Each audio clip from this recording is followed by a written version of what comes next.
Hi, everyone. Thank you for joining us today for our webinar on detection, containment, and response.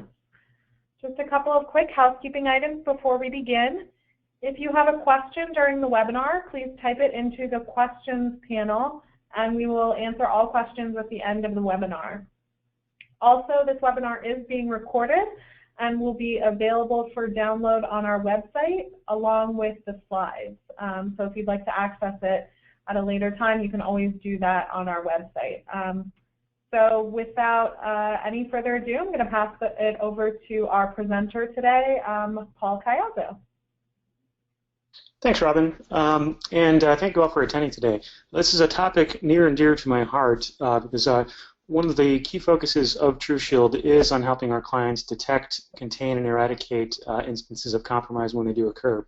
So I'm going to tell you a little bit about myself and about TruShield, and then we'll dive right into the content. So I'm one of the co-founders. I'm also principal and chief security architect of TruShield. I've got over 15 years of experience in information security, much of that in the federal space, helping very large organizations architect security controls and maintain situational awareness across their environments. I'm more than open to answer questions outside of this venue, so if you'd like, feel free to drop me a line at any of the contact information that's listed on the slide there. Additionally, if you'd like to connect with me on LinkedIn, please feel free to do so. So a little bit about TruShield. We're a global cybersecurity company that's based in DC. We've got operations around the world and clients on multiple continents for whom we do things like managed security services, 24/7 security monitoring via our Security Operations Center, risk assessment services such as penetration testing and vulnerability assessments, additionally compromise assessments, which I will talk a little bit about later. And additionally, we run a very broad-based threat intelligence program we call the Global Threat Watch List, which actually also plays into what we're going to talk about today. So with all that said, one of the key things that we've seen many, many times when dealing with risk assessments at our clients is that there's a real failure or an inability to detect compromises. And that's a significant problem because the longer a compromise is in existence on your network, the costlier it's going to be for you to recover from that.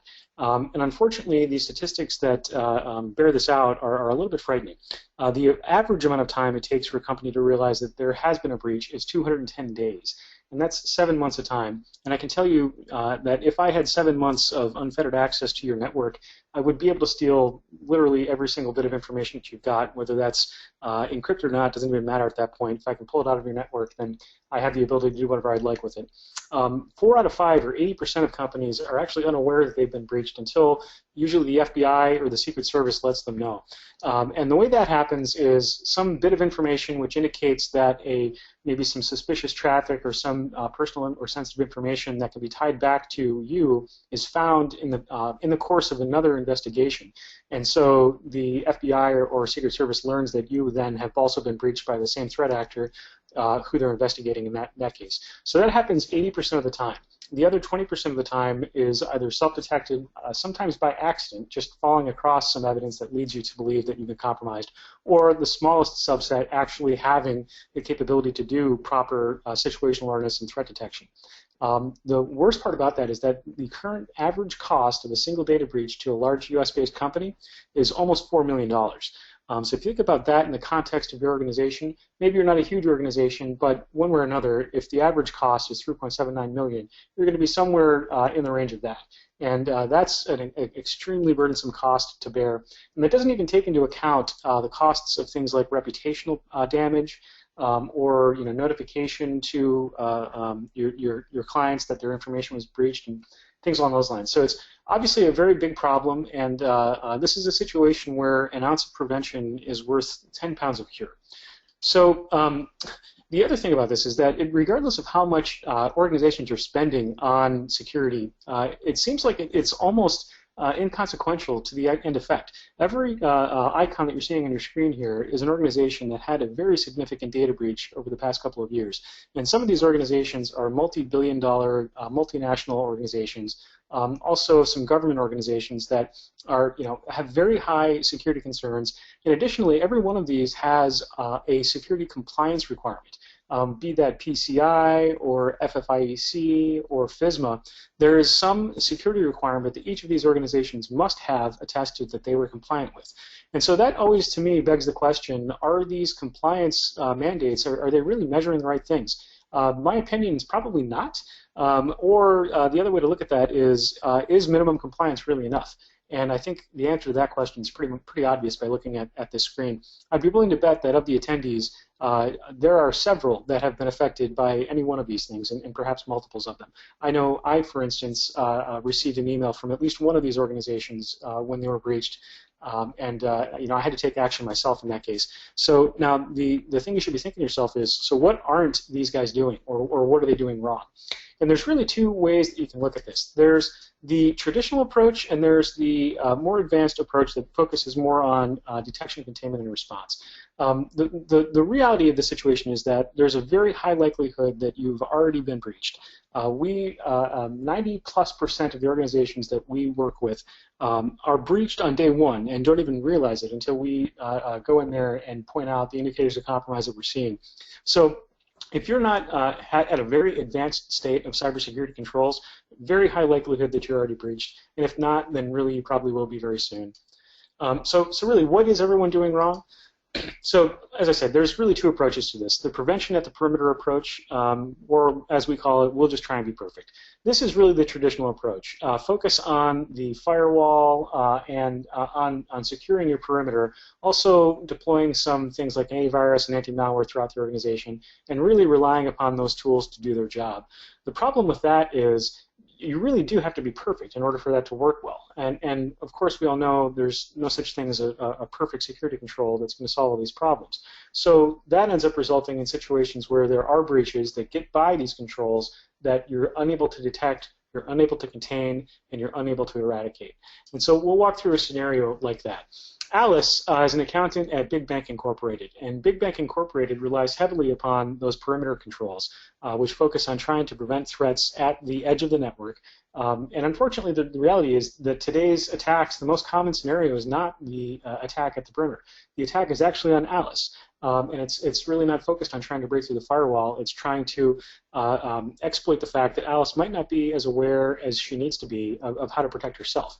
And unfortunately, Alice's inability to protect herself results in an inability for Big Bank Incorporated to protect itself.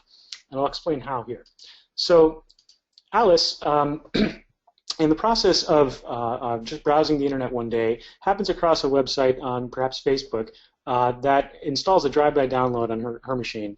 And for those of you who aren't familiar with what a drive-by download is, effectively just by viewing a website that has something like a malicious iframe or a bit of code injection built into it that perhaps the website owner doesn't even know about, automatically compromises a vulnerability on Alice's machine. The way that normally works out is via something like an Adobe or Flash plugin to your browser. And these are things which are ubiquitous. Everybody has them in their browsers. There are many, many different versions of them, and it's very difficult for an enterprise environment to keep up with patching those sorts of things. So it results in many vulnerabilities across an environment that could be exploited simply by browsing the wrong website and totally unaware to you or to any of your security controls.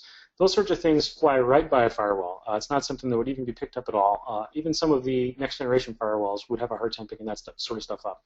And what happens then is that single machine, Alice's machine, because she browsed that wrong website or accidentally clicked the link in the phishing email, her machine becomes compromised. And that single machine then becomes an entry point for the bad guys to access that network. And once they're on that machine, they can issue commands to it via a command and control server. They can install a botnet agent, which will then enable them to attack other organizations and do many other things. And really, before you know it, the whole network is compromised. I've seen situations where a simple phishing attack against one single person resulted in thousands and thousands of machines being compromised. Literally, I think it was 6,000 machines across one network were compromised as a result of one phishing attack, simply because there was not the ability to detect, contain, and respond. And really, so before you know it, the entire network is compromised. The amount that you have to spend to clean up an instance like that is in the millions of dollars. And the productivity loss is really damaging to an organization. Many organizations simply can't weather that sort of damage, and some will simply, the lights will shut off, and that will be the end of the business. And so this is a significant risk that the traditional approach to cybersecurity, I think, is somewhat enabling. And so what we try to coach our clients on is to think about this from a slightly different perspective. While you still, of course, need to be focused on prevention to the extent that you can, you also need to pay a particular amount of attention towards containment and response when that inevitable compromise does happen. Because really, once that data is siphoned out, there's not a way to get it back. Once the toothpaste is out of the tube, you can't get it back in, right? So without the right detection controls, you aren't even going to know that your information's out there. It'll show up on Pastebin or one of the other darknet sites where people are sharing stolen information, credit cards, social security numbers, intellectual property, all sorts of things like that. And regardless of what sort of your industry you're in, you're going to be in the same sort of problem. This isn't just affecting Alice at Big Bank Incorporated, right? This can affect government organizations, retail, law firms, credit unions, essentially any organization that has sensitive information of any kind or is a high-value target in any way, shape, or form. And those are the organizations that we deal most with, either in regulated industries or in high-sensitivity industries. And really, again, the message is, yes, do the prevention that you can, but back that up with really robust detection, containment, and response capabilities. And so, because if you don't, the costs to the traditional approach, they add up really fast. First off, you've got that cleanup and response, which in that case that I mentioned with the 6,000 plus machines that were compromised was way over that $3.79 million. It was closer to $10 million for that organization to fix. Of course, there's the cyber insurance premiums that you're probably already paying, and if you are found to be negligent or not doing your due diligence or exercising reasonable care, your cyber insurance claim may simply be rejected, and then it was a waste of expense. And then, of course, again, you've got that reputation damage, which is somewhat intangible, but can be even costlier than the actual financial damage of cleanup and response. And again, I'll remind you again, the average is $3.79 million. So if you're on the wrong end of that, you could have a particularly expensive cleanup cost that you probably don't want to be communicating to your board of directors or your CEO. Nobody likes getting that kind of news. And certainly, the sooner you can detect, the lower that number is going to be. And I'll explain why here. So the different approach really is focusing more upon detection, containment, and eradication, otherwise known as nobody's perfect. If we know that a compromise is something of an inevitability, if we know that these multi-billion-dollar organizations who have strict security mandates are falling afoul of this time and time again, then we know that it's highly likely that at some point in the future we're likely to have some sort of compromise on our network that we're going to have to respond to. And so given that abundance of evidence indicating that it's such a high likelihood, we really need to focus on being able to pick up when that happens as soon as it happens, and then take immediate action so that it doesn't fan out from there.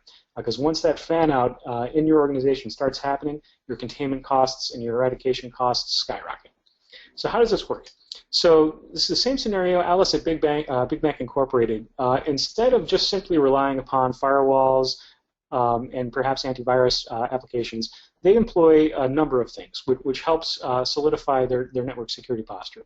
First off, they're doing very good detection via things like IDS, IPS, via a SIM, which is encapsulating information from all sorts of different sources, including all of your security appliances, including your antivirus and your anti-malware, including endpoint event logs, database logs, things like Active Directory, account logins, and other information like that, looking for indicators of compromise. And what those indicators of compromise typically are things like traffic, which is beaconing out to a known malicious IP address. We see that all the time on organizations that are, purportedly secure. We're seeing traffic to malicious IP addresses in either Eastern Europe or in the Far East, to IP addresses which are known to host malware, to be sources of things like phishing attacks and known to be botnet command and control nodes. So looking for traffic like that is a great way to be able to very quickly pick up what's going on in your network. Additionally, other things that we're going to be looking for are things like registry keys that are being changed. Usually like a malware which is going to install a Trojan or something like that, or have some sort of malicious payload along with it, is going to have to make its presence known on that endpoint at some point in time. And that's going to either be via a registry key or via some executable which is dropped into a system directory. And you can monitor for that sort of stuff if you've got the right technology in place. Things like a host-based intrusion detection system will go a long way towards detecting a lot of that stuff. There's also some more advanced technology out there which can, in real time, develop behavior-based heuristics about your endpoints. And so if something different happens, whether or not it's necessarily malicious, it's going to trigger an alert, which hopefully you have a human that's actually doing the analysis on. That's really, really important because a lot of times the automated tools they're kind of dumb. They're just looking at signatures, and while signatures can be very fast and effective for the known threats, they're going to be entirely ineffective for the unknown threats or the 0 days. And that's really where you've got to be looking at behavior. Behavior in your network and behavior in your endpoints is really going to be a key difference between the traditional and the more advanced approach. So what that means is that you're able to first off detect that's somewhat suspicious behavior that requires some further investigation from your security operations center team, who then does some investigation on it, looks at the indicators of compromise which have been flagged, says yes, that looks suspicious to me, or no, that doesn't, flags it as a false positive. If it does indeed look suspicious, then they move on to that containment and eradication scenario. So what really empowers containment and eradication is a couple things. First off, and I don't see this done often enough, and I harp on it every time I do a webinar about security architecture, is network segmentation. Network segmentation is critical to an adequate containment strategy. So what I mean by network segmentation is your user's space, where your users on their desktops and laptops are working, should be physically or logically segmented from the network space where your servers exist. This is the foundational security concept called least privilege and least functionality. Essentially, you want to have your users only able to access the resources they absolutely need in order to be able to do their job. And that means restricting the traffic which traverses the network between your server space and your user space. The reason that's so important is because if your user, Alice at Big Bank Incorporated, accidentally falls afoul of a drive-by download, the potential fan-out from there is much more limited to simply some desktops which can perhaps be more easily re-imaged or pulled off the network, whereas if that particular piece of malware makes it over to your server network, then you are looking at a potential significant data breach. Because typically your data, at least I hope, your data is contained in databases which are more protected. Hopefully you've got sensitive information encrypted at rest, and the users are really just accessing that via a front-end interface which doesn't provide them unlimited access to all the data that's in there. That's going to make containment much, much easier and eradication much, much easier because you really just need to focus on fixing the problem at the workstation where that actually took place. So again, then eradication becomes much easier as well because for a couple of reasons. First off, if there's only one or maybe a couple operating system types that have been impacted, then it's really much easier to devise an eradication strategy. Again, wherein you first off quarantine that network segment, and then secondly, either reimage those machines. Typically, that would be an appropriate response for something like a rootkit or a botnet, or employ some malware removal techniques. If you have multiple different types of operating systems, multiple different servers that have been affected by that particular piece of malware, then containment and eradication is going to be really hard. Because if you have to, let's say, fail over to your DR site, hopefully you have a DR site that you can fail over to clean up that database server, then there's likely to be some additional costs associated with that. Sometimes those things don't go terribly smoothly. There may be other problems that come up in the process of doing that, and then you've got to try to restore back to a known good state. It can be a really hard thing to do. So if you can contain that sort of compromise to the endpoint where the user sits, which in reality, by and large, is the majority of attacks that we see these days, then your containment and eradication costs are going to be drastically reduced. So again, I'm going to reiterate. So detection, what that's based upon in our more advanced approach, you're looking at all of these things. And any one of these is super important, but all of them together provides a very robust security stack that's going to help you detect the bad things when they happen as quickly as they happen. So you're looking at heuristics of behavior on your endpoint. You're looking for any sort of new data flow or any sort of new activity. So things like a large volume of data moving out of the network in the middle of the night, you should be able to pick that up. If you can't, then you're probably missing the data exfiltration when it does actually occur. You're also looking for new IP addresses being introduced to the network. So if you're seeing brand new traffic from some new IP address that's out in a far-flung place in the world, there's something that should be suspicious about that. It should be triggering some sort of alarm that your security operations center is looking at. And if you're not able to do that again, it's very likely you've got indicators of compromise in your network that you're not currently picking up. The next thing you want to be looking for is privileged account monitoring. This is really important because a lot of times what we see is the user at the endpoint, unfortunately, the organization that we've been called into is not exercising least privilege. And so the user themselves is operating an administrative capability, and that really is the wrong thing to do. If a piece of malware winds up on a machine that executes in the user's context and that user is an administrator, then they're going to be able to do whatever they want on that machine, the malware. So you want to monitor for privileged accounts because a lot of times what will happen is you'll see privilege escalation within things like your Active Directory event logs, and that should be also a tip-off or an indicator that there might be something else going on that you need to be worried about. That endpoint behavior also, again, super important. If you're seeing new sorts of activity on that endpoint device, then it's something suspicious that should be looked at. Of course, you need to be looking at your vulnerability data. So if you are performing regular vulnerability scans, which hopefully you are, then you're going to be seeing new vulnerabilities on your network all the time, and that's information which needs to be incorporated into your SIM.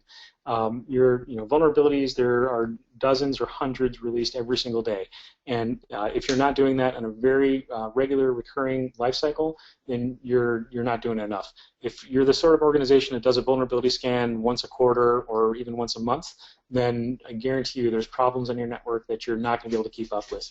And that sort of information, again, needs to be filtered through your SIM.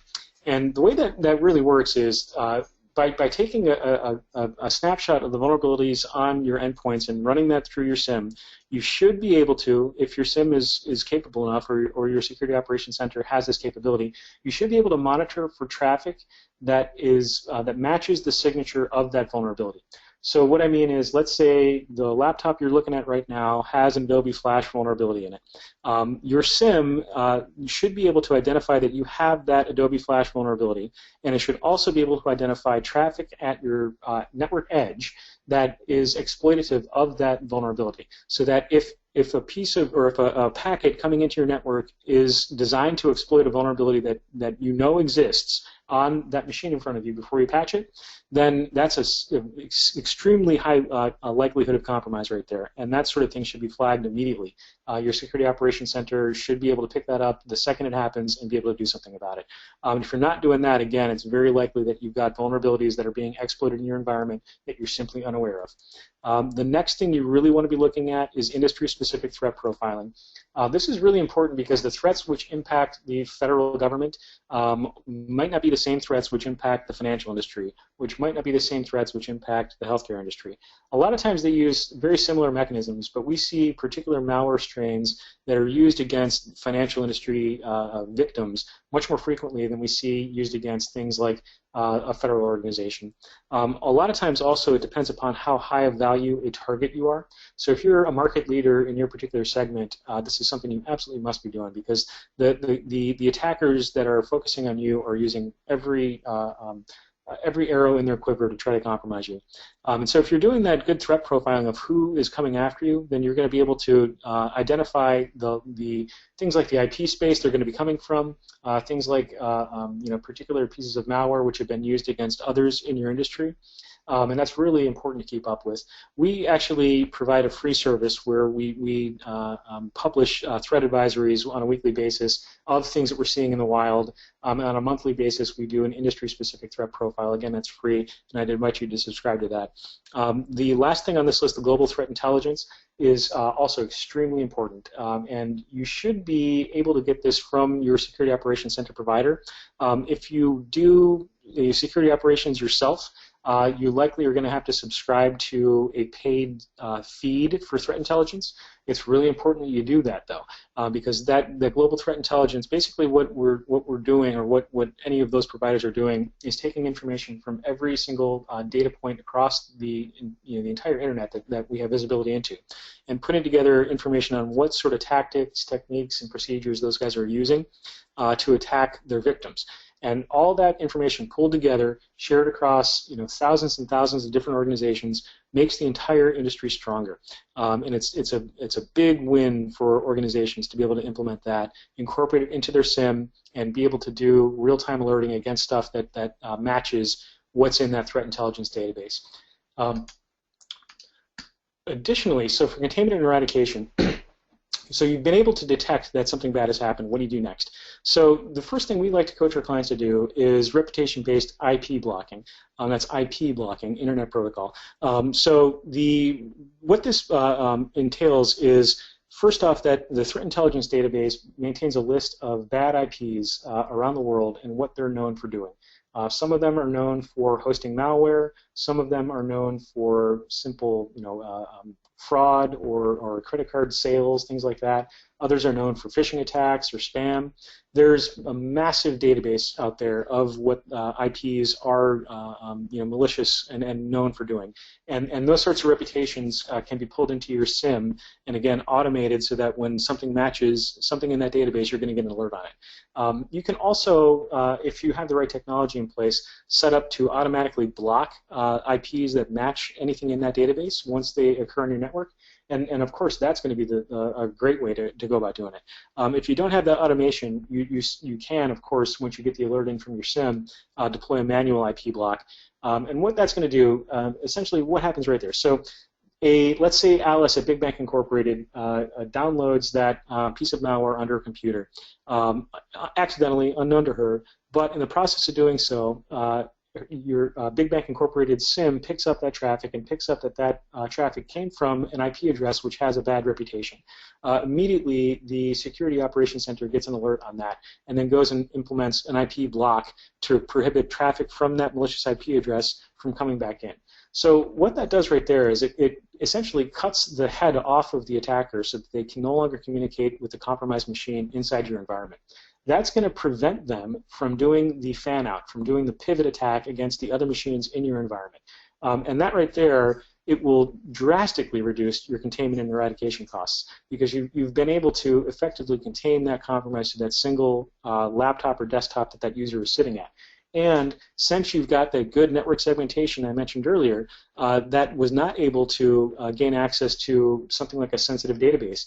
And effectively, what you've just done is turn a potential data breach into something as simple as a cleanup of one workstation. And that right there has reduced your containment and eradication costs by millions of dollars. You also want to be doing network and endpoint level payload analysis. And there are a lot of tools and technologies out there to do this today. Some are better than others. Some are also very difficult to set up or cumbersome, and some are easier. So one way or another, these can be extremely valuable because what they effectively are doing is allowing a piece of malware to detonate in a controlled environment and then developing a real-time signature based upon that. So this is the bridge between the signature-based approach and an approach which can address zero-day attacks. So whenever a potentially malicious IP or malicious executable is detected, it's blown up in a virtual environment effectively, and this is all automated. And a signature of what happens when that device or when that piece of malware is detonated is what happens next. So that signature is going to include, did any traffic beacon out to some new IP address? And if so, that's a very likely to be a malicious IP address and should be added to that database. Were any registry keys changed? If so, those are key indicators of compromise that we should be looking for across the rest of the network. Were any executables dropped into a system directory? If so, again, those are key indicators of compromise, which we should scrub the rest of our network to find any indicators of anywhere else. So that's a really important way to be able to detect zero-day compromises that exploit some vulnerability which does not yet have a signature. Very important to be doing. I mentioned network-level segmentation and quarantine earlier. So this, again, is the best way to minimize your containment costs. And you can get very granular with how you segment your network. You can even have it between departments so that your accounting department is on a different VLAN from your marketing department. That's not terribly difficult to set up in your environment, and it's also a great way to look at the security context of your different users. So what I mean by that is, let's take the example of accounting and marketing. Your accounting team probably has access to much more sensitive information than your marketing team does. And so in reality, they have a different security context. And if that's the case, you should not be treating them with the same level of security control. You should apply higher security controls to the users that have a higher security context. And so network level segmentation is a good way to be able to do that. It's going to allow you to apply controls to that very granularly defined network segment, do things like port security, so that if let's say Alice is an accountant at Big Bank Incorporated and she downloads a piece of malware. If you have port security enabled, you can take her off the network very simply, just directly from the switch's command line interface or some centrally administered control system. So that's a really important thing to be able to do from a quarantine standpoint too. The other way to look at that is your marketing team is likely to be the people inside your organization that are out on social media or out looking at competitors or all the websites that host news to learn about how to better position themselves or the company against competition. And so that I just described bears a pretty high risk with respect to how organizations interface with the internet these days. A vast majority of the malware that we see comes from IP addresses within the Amazon cloud. A lot of it comes from social media sites like Facebook, where if you want to limit your organization's threat surface against those sorts of things, then minimize the number of people that have access to things like Facebook. And network segmentation is actually a pretty easy way to do that. Simply only allow at your network edge access to those sorts of social media sites from the IP block that's associated with your accounting team or with your marketing team, for instance. And that's an easy way to provide you some additional quarantine capability too. Really important that you do that, because if you can contain that compromise to just a few machines, then it's going to be much, much simpler to respond to that than it's going to be if that ends up affecting many, many different users within your organization. If you can do automated remediation, all the better. Sometimes this can be a little tricky because you don't want a runaway application taking machines offline if there's a false positive.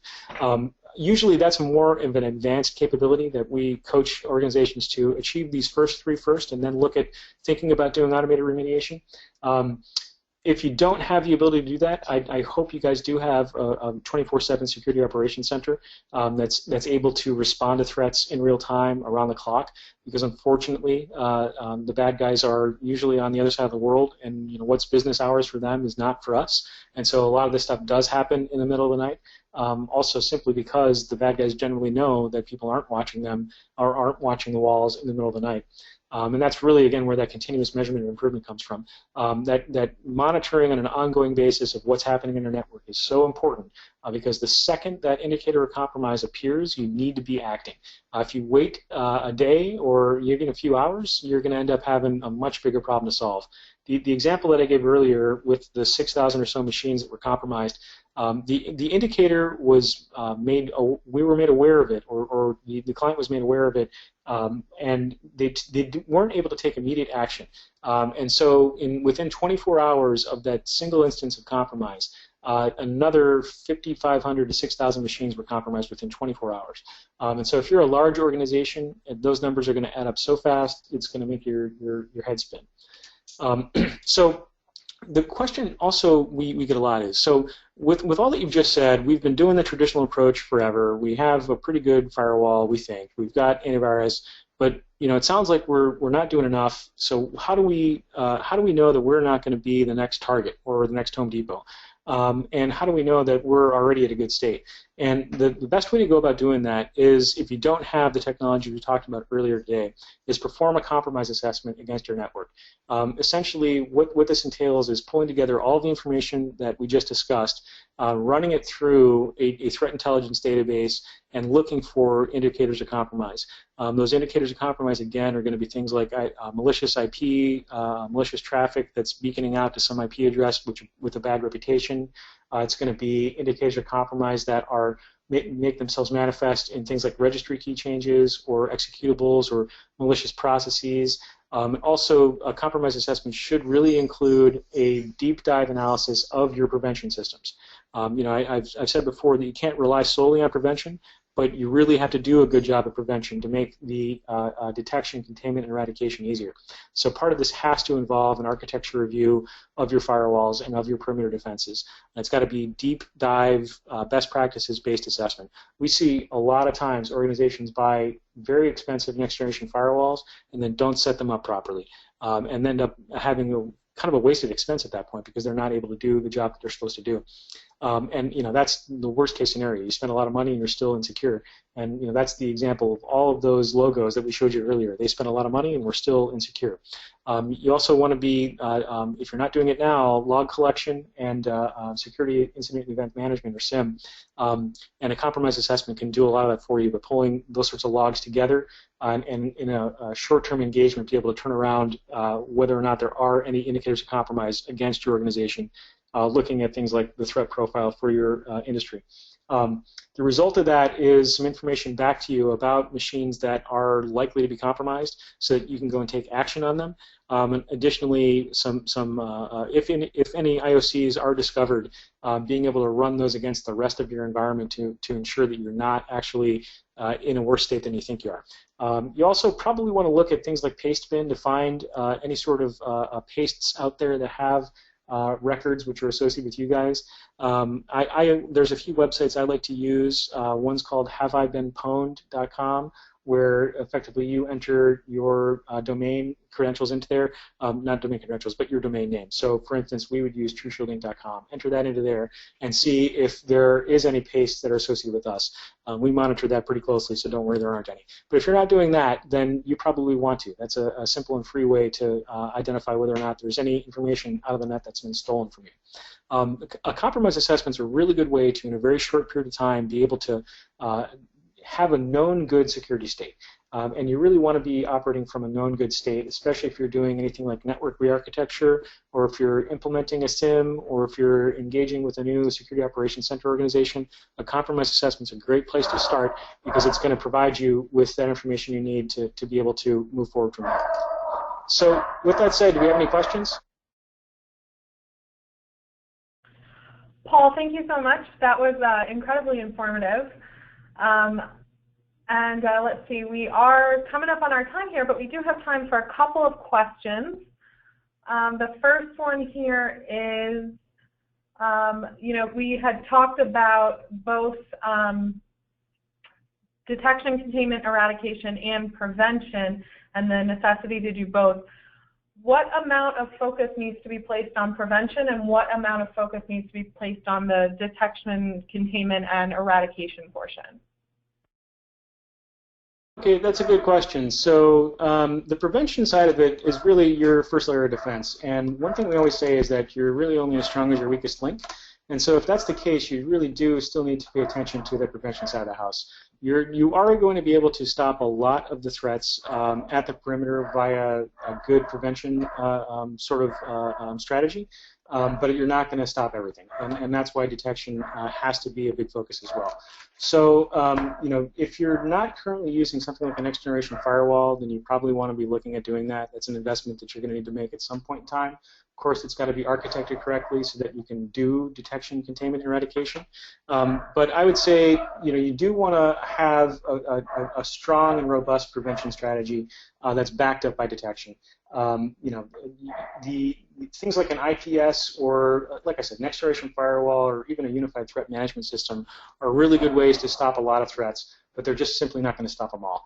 And so, in terms of like how much should be spent on one versus the other, it's tough to probably give you a percentage of your investment into each of those.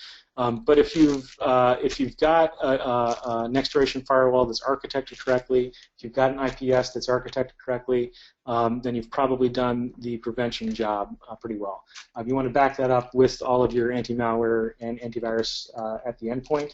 And additionally, I mentioned earlier that network segmentation is a good detection, containment, and response strategy. That also is really helpful from a prevention standpoint as well. So, and I guess in reality, prevention comes down to a couple things. The right technologies at the perimeter to block that malicious traffic, backed up by the right network architecture to prevent that sort of pivot attack or the fan out once that initial compromise is made, if it actually happens.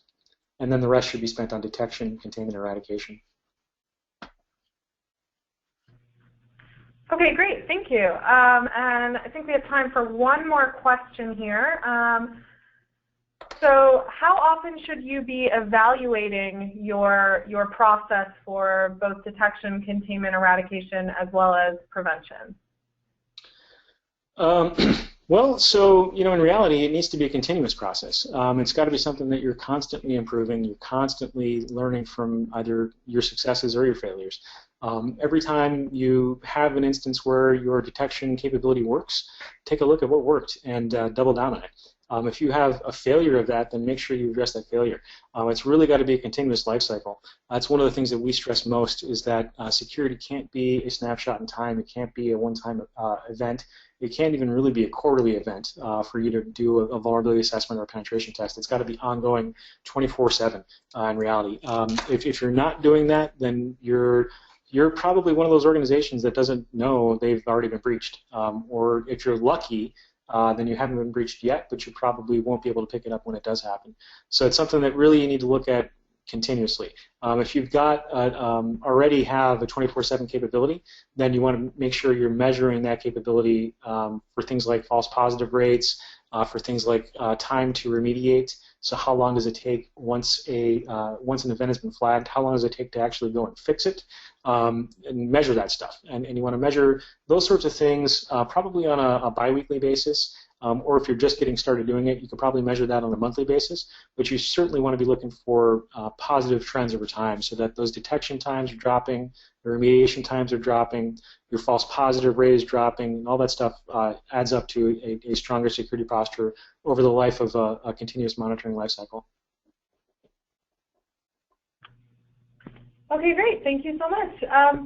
So we're actually just coming up on our time here, so we are going to thank all of you for joining us today, and as we said before, this will be available up on our website, so feel free to download it and tell your friends. And if you are interested in any of the things Paul talked about, our advisory alerts, our cyber threat intelligence reports that are monthly, those are both free items that you can sign up for directly on our website. And you can also sign up for a compromise assessment directly on our website as well. So I'd encourage everybody to go and check that out. So with that, thank you all for joining us today, and we hope you have a great day.